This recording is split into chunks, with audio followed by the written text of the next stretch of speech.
Hello friends, स्वागत है आप सभी का हमारे इस यूट्यूब चैनल पे। तो जैसा कि आप लोग जानते हैं कि हम पूर्वावलोकन की बुक को पढ़ रहे हैं और ये बीपीएससी के लिए रामबाण होने वाली है, क्योंकि बीपीएससी में अगर आप पूर्वावलोकन की बुक अच्छे से पढ़ लेते हैं तो आपका सिलेक्शन पक्का हो जाएगा। तो आइए अब हम भी पूर्वावलोकन की बुक को पढ़ रहे हैं, कंटिन्यू कर रहे हैं। आज का हमारा जो टॉपिक होने वाला है वो होने वाला है श्वसन तंत्र। आइए बिना किसी देरी के अपने टॉपिक की हम शुरुआत करते हैं। उससे पहले हमारे चैनल पर जो भी स्टूडेंट नए हैं चैनल को सब्सक्राइब कर लीजिए और अपने दोस्तों के साथ शेयर कर दीजिए। जो भी स्टूडेंट चाहते हैं कि हमारा सिलेक्शन बीपीएससी टीआरई 4 साइंस में हो जाए वो हमारे चैनल से जुड़ जाएं। आप लोगों को इंपॉर्टेंट नोट्स प्रोवाइड करवाया जाएगा, जितने भी एक्सपेक्टेड क्वेश्चन है वो आप लोगों को कराए जाएंगे। तो आइए देखिए क्वेश्चन नंबर 1 की तरफ चलते हैं और देखते हैं क्वेश्चन क्या कह रहा है। ये स्क्रीन पर पहला क्वेश्चन है कि निम्नलिखित में से कौन सी क्रिया पृथ्वी पर हो रहे कार्बन चक्र में ऑक्सीजन को बढ़ाती है। ठीक है, कह रहे हैं पृथ्वी पर हो रहे कार्बन चक्र में ऐसी कौन सी क्रिया है जो ऑक्सीजन को बढ़ाती है। तो हो जाएगा प्रकाश संश्लेषण। ठीक है, प्रकाश संश्लेषण। व्याख्या देखिए, कह रहा है प्रकाश संश्लेषण की प्रक्रिया में कार्बन डाइऑक्साइड ग्रहण होता है। ठीक है, प्रकाश संश्लेषण की क्रिया में प्रकाश संश्लेषण होता कहाँ है, तो पेड़ पौधों में होता है। ठीक है, पेड़ पौधों में होता है प्रकाश संश्लेषण। पेड़ पौधों में क्या होता है, प्रकाश संश्लेषण। और कह रहा है कि कार्बन डाइऑक्साइड ग्रहण कर होता है, मतलब जो पेड़ पौधे होते हैं ये क्या करते हैं, कार्बन डाइऑक्साइड को क्या करते हैं, ग्रहण करते हैं और क्या मुक्त करते हैं, और ऑक्सीजन मुक्त करते हैं। ये पेड़ पौधे क्या मुक्त करते हैं, ऑक्सीजन को मुक्त करते हैं। फिर कह रहे हैं पृथ्वी पर कार्बन चक्र में प्रकाश संश्लेषण की क्रिया किसको बढ़ाती है, ऑक्सीजन को बढ़ाती है। तो पौधे क्या करते हैं कि कार्बन डाइऑक्साइड को ग्रहण करते हैं और ऑक्सीजन को क्या करते हैं, छोड़ देते हैं। हम लोग क्या है, ऑक्सीजन को ग्रहण करते हैं और कार्बन डाइऑक्साइड को छोड़ देते हैं। ठीक है, तो ये ऑप्शन क्या सही हो जाएगा, option number D. I hope आप लोग को अच्छे से समझ में आया होगा। आइए अगला क्वेश्चन देख लेते हैं कि निःश्वसन के समय डायाफ्राम हो जाता है। निःश्वसन के समय क्या होता है, डायाफ्राम हो जाता है। तो इसका ऑप्शन क्या सही हो जाएगा, ऑप्शन बी, गुंबदाकार हो जाता है। इसकी व्याख्या को देख लेते हैं कि वायुमंडल से शुद्ध वायु का हमारे फेफड़ों तक पहुंचना तथा अशुद्ध वायु को हमारे फेफड़े से बाहर निकलने की क्रिया को क्या कहते हैं, श्वासोच्छ्वास कहते हैं। मतलब कह रहे हैं जो शुद्ध वायु है ये फेफड़ों तक पहुंचता है और अशुद्ध वायु क्या होता है, फेफड़ों से बाहर निकलता है। तो उसे क्या कहते हैं, उसे ब्रीथिंग या श्वासोच्छ्वास कहते हैं। फिर कह रहे हैं ये जो श्वासोच्छ्वास की क्रिया है ये कितने भागों में पूर्ण हो रही है, 2 भागों में। पहला है निःश्वसन, दूसरा क्या है, निःश्वसन है। ठीक है, अब कह रहे हैं जो निःश्वसन होता है, जो निःश्वसन होता है इस क्रिया में कार्बन डाइऑक्साइड युक्त हवा फेफड़ों से बाहर निकालती है। तो कह रहे हैं निःश्वसन में क्या होता है कि जो कार्बन डाइऑक्साइड होता है ना ये शरीर से बाहर निकलता है। इसमें पसलियां और डायाफ्राम अपनी समान स्थिति में आ जाते हैं। जब कार्बन डाइऑक्साइड फेफड़ों से बाहर निकलता है तो इस स्थिति में जो पसलियां होती हैं और डायाफ्राम जो होता है अपनी समान स्थिति में रहता है।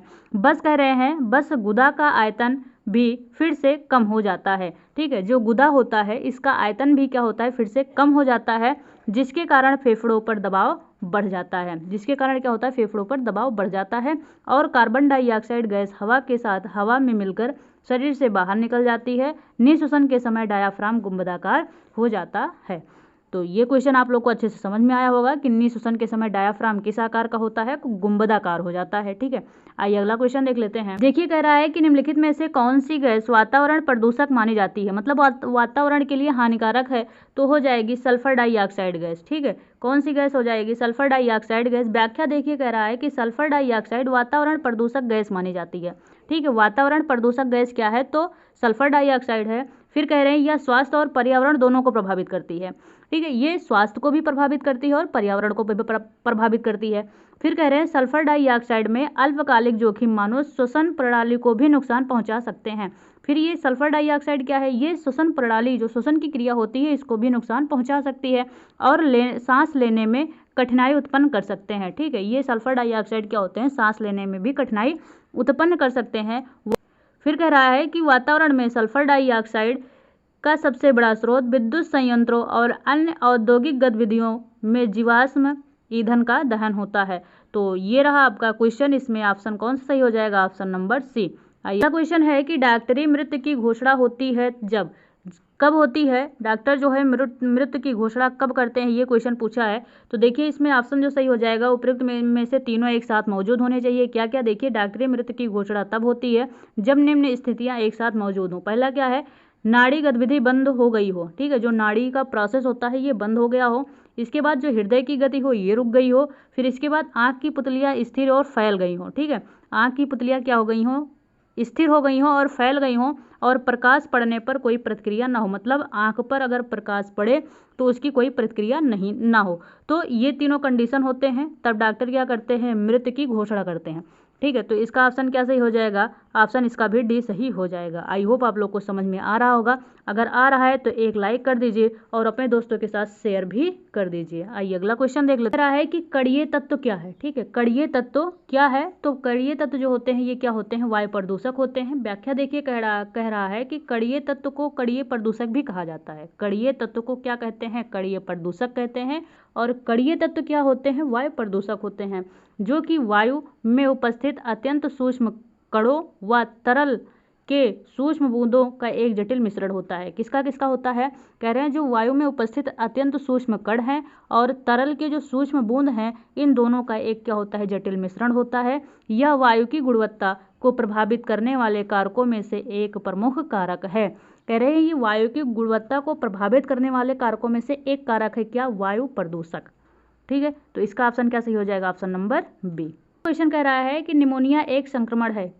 निमोनिया किसका संक्रमण है, तो फेफड़ों का, ठीक है। फेफड़े इससे क्या होते हैं, निमोनिया से प्रभावित होते हैं। व्याख्या देखिए, कह रहा है कि निमोनिया फेफड़ों का एक संक्रमण है जो कि एक या दोनों फेफड़ों में संक्रमण उत्पन्न कर सकता है, ठीक है। एक फेफड़ा हो या दोनों को, ये दोनों को भी नुकसान पहुंचा सकता है। यह संक्रमण विषाणुओं, जीवाणुओं, कोको आदि के माध्यम से हो सकता है, ठीक है। निमोनिया जो है संक्रमण जो है, निमोनिया का जो संक्रमण है ये विषाणुओं, जीवाणुओं और कोको के माध्यम से भी हो सकता है। तो इसका ऑप्शन क्या सही हो जाएगा, ऑप्शन नंबर डी। अगला देखिए, कह रहा है रात के समय यह सलाह दी जाती है कि पेड़ के नीचे ना सोएं। क्यों, क्योंकि पेड़ क्या करता है, क्योंकि पेड़ जो है कार्बन डाइऑक्साइड को मुक्त करता है। रात के समय पेड़ पौधे क्या होते हैं, कार्बन डाइऑक्साइड को क्या करते हैं, मुक्त करते हैं, इसलिए रात को पेड़ के नीचे नहीं सोना चाहिए, ठीक है। फिर कह रहे हैं व्याख्या कि रात के समय पेड़ के नीचे ना सोने की सलाह दी जाती है। क्योंकि पेड़ अपनी श्वसन प्रक्रिया के दौरान क्या करते हैं, कार्बन डाइऑक्साइड को क्या करते हैं, मुक्त करते हैं। तो इसका ऑप्शन क्या सही हो जाएगा, ऑप्शन नंबर सी। अगला क्वेश्चन देखिए, स्तनधारी में सामान्य श्वसन के दौरान डायाफ्राम होता है, ठीक है। अब स्तनधारी देखिए, जैसे निःश्वसन में पूछा था, निःश्वसन के समय डायाफ्राम कैसा होता है, तो गुंबदाकार। लेकिन अगर स्तनधारी जो होते हैं, स्तनधारी का मतलब क्या होता है, जो बच्चे देते हैं। स्तनधारी का मतलब क्या होता है, जो बच्चे देते हैं, ठीक है। तो जो बच्चे देते हैं, फिर कह रहा है कि इनमें सामान्य श्वसन के दौरान डायाफ्राम कैसा होता है, ठीक है। तो कैसा होता है, चपटा होता है। कैसा होता है, चपटा होता है। देखिए डायाफ्राम होता कहाँ है, तो जैसे हमारे ये फेफड़े होते हैं, एक फेफड़ा ये हो गया, एक फेफड़ा ये हो गया, इसी फेफड़े के नीचे क्या होता है, ये डायाफ्राम ऐसे लगा होता है और ये डायाफ्राम श्वसन क्रिया में 90% भूमिका निभाता है। व्याख्या देखिए, कह रहा है कि स्तनधारियों में सामान्य श्वसन के दौरान डायाफ्राम क्या हो जाता है, चपटा हो जाता है। वस्तुतः फेफड़ों के नीचे स्थित डायाफ्राम स्तनधारियों में एक श्वसन मांसपेशी है। अब देखिए, कह रहे हैं कि फेफड़े के नीचे स्थित होता है डायाफ्राम, ये डायाफ्राम है। फिर कह रहे हैं कि स्तनधारियों में एक श्वसन मांसपेशी है। ये क्या है, एक श्वसन मांसपेशी है। ये किसका है, मांसपेशी है, ये मांसपेशीय अंग है, ठीक है। फिर कह रहे हैं जो सांस लेने में सहायता प्रदान करती है। ये सांस लेने में डायाफ्राम क्या करती है, सहायता प्रदान करती है। तो इसका ऑप्शन क्या सही हो जाएगा, ऑप्शन नंबर बी। अगला क्वेश्चन देखिए, कह रहा है एरोबिक श्वसन के दौरान कितने पद या पदों में कार्बन डाइऑक्साइड निष्पादन होता है। तो ऑप्शन कह रहा है डी, उपयुक्त में से एक से अधिक। देखिए क्या कह रहा है व्याख्या कि एरोबिक श्वसन के दौरान 3 अलग अलग चरणों में कार्बन डाइऑक्साइड क्या होता है, निष्पादित होता है, ठीक है। कार्बन डाइऑक्साइड क्या होता है, निष्पादित होता है। पहला चरण जो होता है ये सिटाइल कार्बन मोनोऑक्साइड ए निर्माण के समय। दूसरा कह रहा है कि क्रेब्स चक्र में अल्फा कीटोगुलेटेरिक एसिड के निर्माण के समय, ठीक है। और तीसरा कह रहा है कि क्रेब्स चक्र में स्यूसिनिक अम्ल के निर्माण के समय, ठीक है। तो ये 3 कंडीशन होते हैं, पहला ये हो जाएगा, दूसरा ये हो जाएगा, तीसरा ये हो जाएगा। तो इसका ऑप्शन नंबर क्या सही हो जाएगा, ऑप्शन नंबर डी।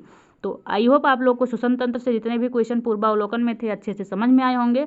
अच्छे से समझ में आया है तो एक लाइक कर दीजिए। वीडियो आप लोगों को कैसी लगी कमेंट में कमेंट करके जरूर बताइएगा। जो भी स्टूडेंट नए हैं चैनल को सब्सक्राइब कर लीजिए और अपने दोस्तों के साथ क्या कर दीजिए, शेयर कर दीजिए। फिर ऐसे ही मुलाकात होगी एक नए टॉपिक के साथ। तब तक के लिए थैंक यू सो मच।